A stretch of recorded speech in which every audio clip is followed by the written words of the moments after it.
എല്ലാവർക്കും എൻ്റെ ക്രിസ്മസ് ദിനാശംസകൾ. ഇന്ന് നമ്മുടെ ഒരു വെജ് കുറുമയാണ് ഇവിടെ ഉണ്ടാക്കാൻ പോകുന്നത്. ഇതിൻ്റെ കൂടെ കഴിക്കാനായിട്ട് നമ്മൾ അപ്പവും കൂടെ ഉണ്ടാക്കുന്നുണ്ട്.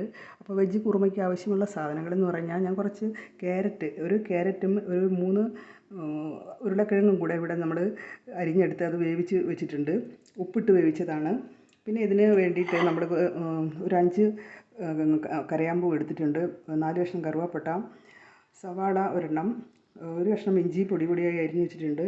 പിന്നെ ഒരു 2 പച്ചമുളക്, പിന്നെ കുറച്ച് കറിവേപ്പില.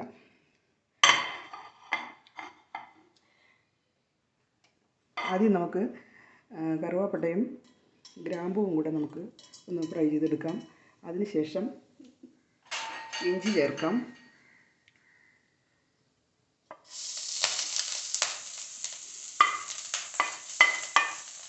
പച്ചമുളക് ചേർക്കുന്നു, കറിവേപ്പില,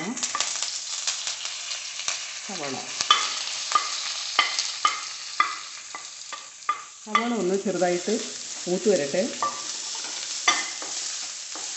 ഇവിടെ നല്ലവണ്ണം മൂത്ത് വന്നിട്ടുണ്ട്.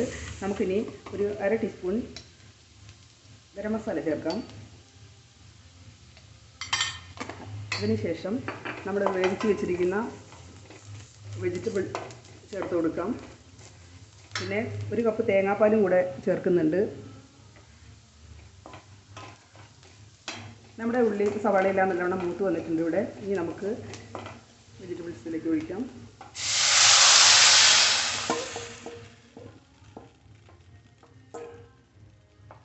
നല്ലവണ്ണം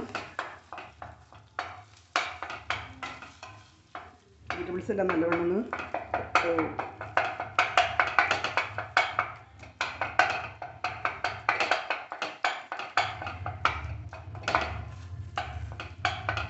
നമ്മുടെ വെജിറ്റബിൾസ് എല്ലാം ഇവിടെ നല്ലവണ്ണം വെന്തിട്ടുണ്ട്. ഇനി നമുക്ക് ലാസ്റ്റ് തേങ്ങാപ്പാൽ ചേർക്കാം.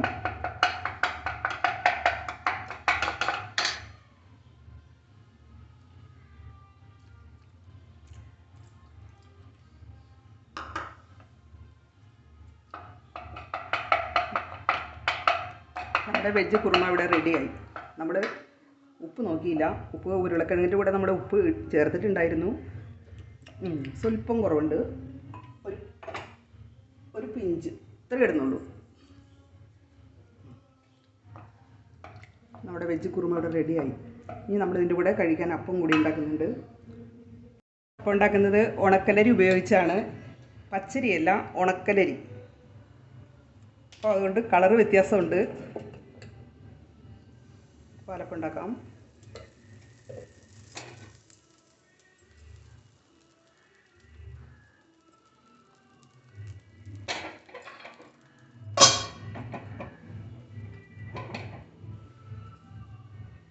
അപ്പം റെഡി ആയിട്ടുണ്ട്.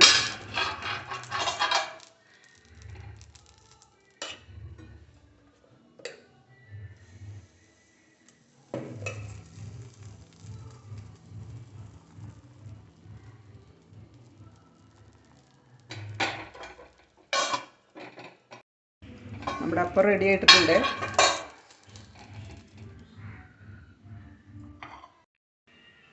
നമ്മുടെ അപ്പവും വെജിറ്റബിൾ കുറുമയും ഇവിടെ റെഡി ആയിട്ടുണ്ട്.